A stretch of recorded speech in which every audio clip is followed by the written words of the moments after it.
You will not know that the video of Nimra Ali talking without breathing has gone viral on the internet, in which her non-stop speaking style was very much liked by the people. When the video hit social media, all Pakistani viewers started sharing it on their Facebook IDs and pages.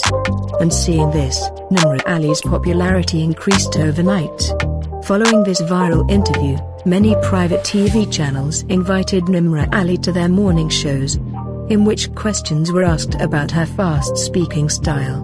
She said in an interview that she has been speaking so fast since childhood. When this video of Nimra Ali went viral on social media, where many people were good, some people even started criticizing her. Due to which Nimra's heart was broken and she came live on social media and cried in front of people. But it cannot be that Nimra Ali became a social media star overnight and Nida Yasir did not invite her to her morning show. Today she invited Nimra to the morning show with her family and had a funny conversation with her.